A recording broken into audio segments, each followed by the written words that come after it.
तरीके से यूएपीए कानून का इस्तेमाल हथियार बनाकर अपनी सरकार उसकी नीतियों के खिलाफ उठ रही आवाजों को कुचलने दबाने की कोशिश केंद्र की भाजपा सरकार कर रही है। जितने मामले पिछले 4 साल में दर्ज हुए हैं वो शायद 54 सालों में भी नहीं हुए, क्योंकि इस सरकार के खिलाफ जो भी आवाज उठाता है वो उसे देशद्रोही लगने लग जाता है।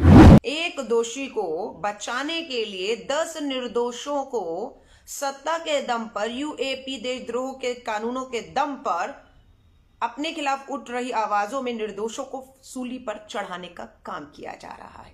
आंदोलन छिड़ रहा है सरकार की नीतियों के खिलाफ। वो आंदोलन में लोग दूर से भी जो ट्रेनों से आ सकते थे वो ना आ पाए, इसलिए अभी तक भी ट्रेनों को पूरी तरह से सुचारू रूप से जैसे तालेबंदी से पहले चल रही थी नहीं चलाया जा रहा।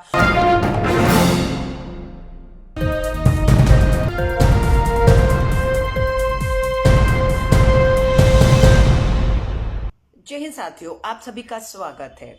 UAPA, you unlawful A activities, P prevention A act, unlawful activities prevention law, जिसे हम देशद्रोह कानून भी कहते हैं। इसे हिंदी में गैर कानूनी गतिविधियां रोकथाम अधिनियम कहते हैं। ये कानून 1967 में आया था, लगभग 54 साल पहले ये कानून यूएपीए देशद्रोह के जो कानून है ये आया था, और इसमें 6 बार संशोधन किए गए। अंतिम संशोधन केंद्र की भाजपा सरकार ने 2019 में किया, 6ठा संशोधन यूएपी देशद्रोह के जो कानून में संशोधन है। अब जब देखा गया कि 54 साल इस कानून को हो गए, लेकिन जितने मामले पिछले 4 साल में दर्ज हुए हैं वो शायद 54 सालों में भी नहीं हुए, क्योंकि इस सरकार के खिलाफ जो भी आवाज उठाता है वो उसे देशद्रोही लगने लग जाता है। और 2019 का जो संशोधन हुआ उसमें ये संशोधन है कि पहले संस्थाओं के ऊपर बड़ी बड़ी ये जो है यूएपीए देशद्रोह के जो है मामले लगते थे, मुकदमे होते थे, लेकिन अब सरकार ने तय किया हर एक इंडिविजुअल आदमी भी, व्यक्ति भी अगर सरकार की नीति उनके खिलाफ आवाज उठाएगा अब उसको भी देशद्रोह के मुकाबले में, वरना ये पहले आतंकियों पर, आतंकी वारदातों को अंजाम देने वाले लोगों पर लगता था, लेकिन अब 2019 का जो 6ठा संशोधन आया है उसमें ये हो गया है कि अब सरकार के भी खिलाफ कोई अकेला व्यक्ति भी बोलेगा उसे भी इस कानून के तहत पकड़ लिया जाएगा। अब मैं आपको बताती हूं, ये मैं नहीं कह रही, यूट्यूब पे जाइए, संसद के, राज्यसभा, लोकसभा के अंदर केंद्र के जो राज्य गृह मंत्री हैं उनका ये बयान है। उनसे जब सवाल किया गया कि कितने मामले अभी हाल ही में देशद्रोह के दर्ज हुए, तो उन्होंने आंकड़ा दिया, सुनिएगा। जितने मामले 24 साल 54 इयर्स में, 54 सालों में नहीं हुए, उतने मात्र पिछले 4 सालों में, 2016 से 2019 में मात्र 4 साल में 5,922 मामले दर्ज किए गए। मात्र 4 साल में, जब से भाजपा की सरकार आई है, 5,922 मामले जो है देशद्रोह के दर्ज हुए। अब दर्ज तो हो गए, हुआ क्या उसके बाद हुआ ये है 97.8%, लगभग 98% लोगों पर आरोप ही सरकार तय नहीं कर पाई। समझ रहे हैं? 100 में से मात्र 2 लोगों पर आरोप तय हो रहा है, और 98% लोगों पर आरोप ये सरकार तय ही नहीं कर पा रही, यानी कि हथकंडा बनाकर इस्तेमाल किया जा रहा है। आरोप कैसे तय करेंगे जब सबूत नहीं है?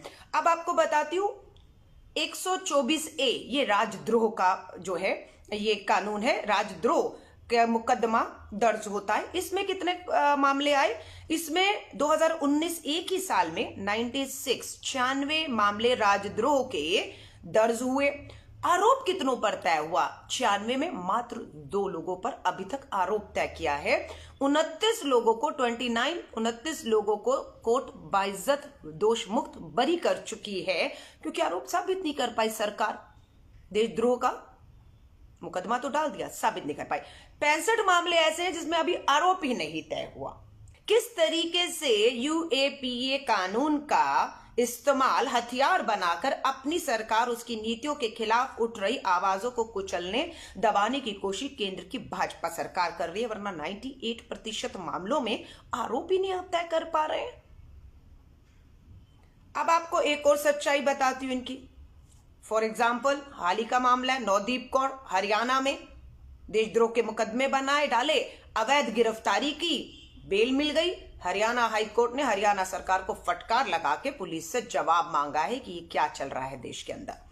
निकिता आनंद का नाम जो अभी टूल किट चल रहा है उसमें आ रहा है। पता लग गया कि दिशा के बाद निकिता आनंद और शांतनु पर भी जो है शिकंजा कसने की कोशिश, क्योंकि ये सारे किसान आंदोलन का समर्थन कर रहे हैं, ये पर्यावरण कार्यकर्ता हैं। सरकार कभी भी कुछ ऐसा करती है जो लगता है इन्हें ठीक नहीं है, लोकतंत्र के तहत आवाज उठाते हैं। तो निकिता आनंद और शांतनु को समय मिल गया, वकील कर पाए और कोर्ट चले गए, तो मुंबई हाईकोर्ट ने निकिता आनंद को और दिल्ली हाईकोर्ट ने शांतनु को गिरफ्तार करने पर रोक लगा दी है। ये उनका संवैधानिक अधिकार है। लेकिन दिशा रवि के केस में हुआ ये कि चुपके से रात के अंधेरे में दिल्ली की पुलिस बेंगलोर पहुंचती है। वहां पर पुलिस है, उसकी मां है, लेकिन उसका वकील नहीं है। वहां से उसे रात को उठाया जाता है एक आतंकी की तरह, क्योंकि यूएपी में आतंकी वारदातों के तहत मुकदमे दर्ज होते हैं। जो दिशा 21 साल की लड़की के ऊपर, जो एक छात्र है, आंदोलन पर्यावरण का हो, किसान आंदोलन का समर्थन कर रही थी, ये उसका अभी तक का कसूर है। क्योंकि 98% मामले देशद्रोह के जो डाले थे उसमें तो अभी तक आरोप भी पिछले 4-5 सालों से सरकार नहीं तय कर पाई है। तो आप समझ रहे हैं, निकिता दिशा रवि को बेंगलोर से दिल्ली लाया गया, किसी को नहीं पता कौन सी कोर्ट में कब कहां पेश किया जाएगा, और जिसका फायदा सत्ता में बैठे उन लोगों को हुआ जो किसी तरह भी षड्यंत्र को, किसान आंदोलन, कृषि कानूनों से ध्यान हटाकर इस आंदोलन पूरा इस षड्यंत्र में लाना चाहते हैं। और उसका जब तक वकील उसे मुहैया कराया जाता तब तक दिल्ली पुलिस ने 7 दिन की रिमांड मांगी और दिल्ली हाईकोर्ट ने 5 दिन के लिए तब तक उसे जेल भेज दिया था। अब मैं आपको सिर्फ ये कह रही हूं, ध्यान से सुनिएगा। देश के गृह मंत्री, भाषण यूट्यूब पे है, बीजेपी की साइट पर है, सुनिएगा। पश्चिम बंगाल के चुनाव होने जा रहे हैं। चुनाव पूरी तरह से हिंसक है, खून खराबे वाला होने वाला है। ये देश के प्रधानमंत्री ने भाजपा के मुख्यालय में बिहार चुनावों के बाद ही बता दिया था। अब देश के गृह मंत्री, मुझे लगता है वो गृह मंत्री कम भाजपा के नेता के तौर पर ज्यादा सक्रिय रहते हैं। तभी दिल्ली का ये हाल है, दंगे हो गए, बम ब्लास्ट हो जाता है। 26 जनवरी को पूरी हिंसा हुई, आरोपी इनके हाथ से 15 दिन तक जो है भागे फिर रहे दीप सिद्धू। लेकिन निकिता को बेंगलुरु से 2 मिनट में इन्होंने एक टूल किट, जो गैर कानूनी काम नहीं है, टूल किट बहुत है, हम लोग भी बहुत सी टूल किट पे जुड़े हुए हैं, अपने संदेश, मैसेज, हम लोगों को जो हैश ट्रेंड करने होते हैं वो सब वहीं से हमें मिलते हैं। तो ये गैर कानूनी काम नहीं है। सो अमित शाह जी कहते हैं, देश के गृह मंत्री तो नहीं कहूंगी, भाजपा के बहुत बड़े नेता हैं, अपने संसाधनों का, ताकत का, सत्ता का इस्तेमाल करके पश्चिम बंगाल में बता रहे हैं सोशल मीडिया अपने कार्यकर्ताओं को 50 लाख व्हाट्सएप ग्रुप बने हैं। उस 50 लाख व्हाट्सएप ग्रुप पर आप हंसना और डराना शब्द देखिए गृह मंत्री जी का। 50 लाख में डराना भी पड़े, नफरत, हिंसा, डराना, आप डरा सकते हैं। ये खौफ, ये डर, ये आतंक नहीं है क्या? इस तरह का बयान, टूल किट और व्हाट्सएप में अंतर क्या है? अगर दोनों का इस्तेमाल डराने में, हिंसा करने में, आवाज को दबाने में, सिर्फ राजनीतिक मकसद साधने में कर रहा है, तो मुझे लगता है यूएपीए के तहत तो देश के गृह मंत्री अमित शाह जी पर भी इस बयान के बाद मामला दर्ज हो जाना चाहिए। पर हिंदुस्तान है, ये उम्मीद आप छोड़ दीजिए कि यहां ऐसा कुछ होगा कि देश के प्रधानमंत्री, रक्षा मंत्री, पुराने नए, बल्कि किसी को भी आप छू भी सकते हैं। कहते हैं ना, जिसकी लाठी उसकी भैंस। सो ये आपको मैं यूएपीए कानून के बारे में बता रही थी। सरकार जिस तरीके से इसका दुरुपयोग कर रही है, तालेबंदी खत्म हो गई, सब कुछ खुला हुआ है, सब कुछ खुला हुआ है। कुछ नहीं खुला तो 2 चीजें ध्यान दीजिएगा। जो लोकल ट्रेन्स है ना देश भर में, जो हमारी जीवन रेखा होती थी, करोड़ों लोग सफर करते थे, पूरी तरह से वो ट्रेनें नहीं खोली गई, इसलिए कि शायद ये जो आंदोलन छिड़ रहा है सरकार की नीतियों के खिलाफ, वो आंदोलन में लोग दूर से भी जो ट्रेनों से आ सकते थे वो ना आ पाए, इसलिए अभी तक भी ट्रेनों को पूरी तरह से सुचारू रूप से जैसे तालेबंदी से पहले चल रही थी नहीं चलाया जा रहा। दूसरा, विश्वविद्यालय, यूनिवर्सिटीज, सब कुछ खुल गया, लेकिन छात्र, खासतौर से दिल्ली यूनिवर्सिटी, जामिया, जेएनयू बंद हैं, क्योंकि अगर खुल गए तो छात्र आएंगे और अपने हक अधिकारों के बारे में, देश में हो रहे हर तरह के आंदोलन को, अन्याय के खिलाफ आवाज उठाएंगे। इसलिए सरकार डरी हुई है, उन्हें भी नहीं खोल रही अभी तक। 25 साल पहले दिल्ली विश्वविद्यालय छात्र संगठन की अध्यक्ष रही, तब व्हाट्सएप, फेसबुक, ट्विटर कुछ नहीं हुआ करता था। उस समय ये टूल किट क्या है व्हाट्सएप हमें नहीं मालूम था। लेकिन आज का जो युवा है ना, वो बहुत पढ़ा लिखा है, जागरूक है।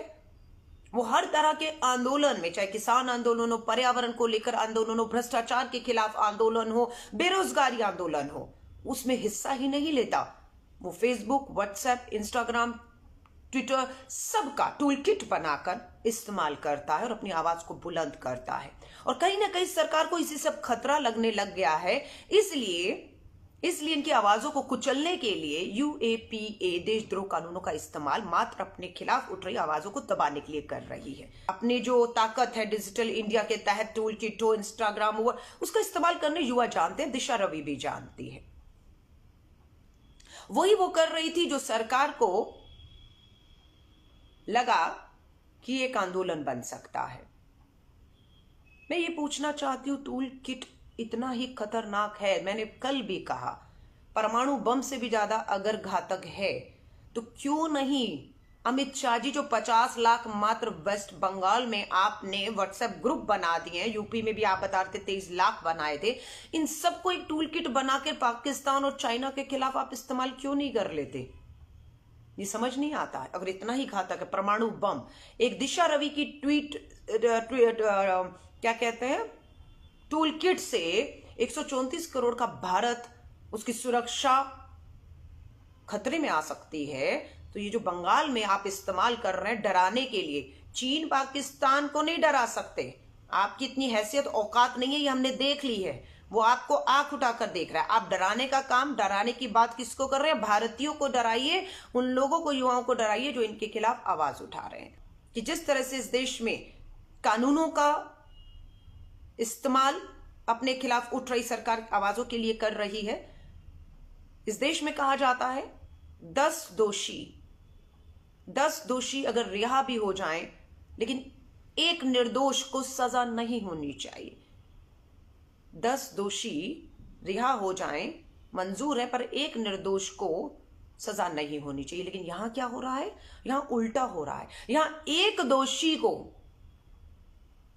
दोषी को बचाने के लिए 10 निर्दोषों को सत्ता के दम पर, यूएपी देशद्रोह के कानूनों के दम पर अपने खिलाफ उठ रही आवाजों में निर्दोषों को सूली पर चढ़ाने का काम किया जा रहा है। शर्म करिए, मैं कहूंगी संघियों से, भाजपा आईटी सेल के, डूब मरिए चुल्लू भर पानी पर। 98% लोगों पर आप देशद्रोह के मुकदमे को साबित नहीं कर पाए अभी तक, लेकिन आप हमारी बेटियों पर यूएपीए देशद्रोह के मुकदमे डालकर उनका चरित्र हनन कर रहे हैं। शर्म आती है इस संघी मानसिकता पर। दिशा रवि दोषी जब होगी तब होगी। 98% लोग तो अभी तक दोषी आरोप ही नहीं तय कर पाए, लेकिन उसका चरित्र, वो गर्भवती है, उसकी फोटोओं के साथ छेड़खानी किया जा रहा है। मैं ये पूछना चाहती हूँ, ये जो भरपाई है, क्या आपने दिशा रवि और उनसे बहुत से छात्रों को पिछले 2019 से, जब से आपने छठा संशोधन यूएपीए में किया है कि आप एक अकेले व्यक्ति भी आपके खिलाफ बोले उस पर देशद्रोह के मुकदमे डालकर उठा सकते हैं, तब से आपने 1940 के करीब लोगों को गिरफ्तार किया है। मैं ये पूछना चाहती हूँ, दिशा रवि या इससे जुड़ी हुई हमारी जो बेटियां हैं, आप रात के अंधेरे में उन्हें उठा रहे हैं, 5 दिन की पुलिस हिरासत में भेज रहे हैं, उसका चरित्र हनन कर रहे हैं। क्या होगा अगर आरोप तय नहीं हो पाए?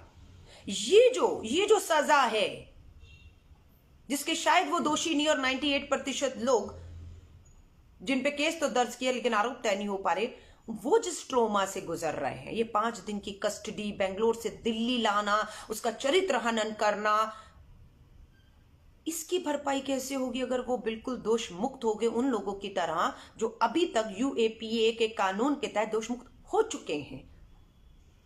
आपने उन्हें टॉर्चर किया, उनका चरित्र हनन किया, उन्हें जेल में रखा, उन्हें प्रताड़ित किया। उनके साथ जो लोग आंदोलन में, किसी भी तरह के पर्यावरण, किसान आंदोलन, भ्रष्टाचार आंदोलन में जुड़े हुए लोग हैं, उन्हें आपने खौफ में ले लिया, अमित शाह जी, जो आप डर शब्द का इस्तेमाल कर रहे थे ना, आप उन सभी को डराने की एक कोशिश कर रहे हैं।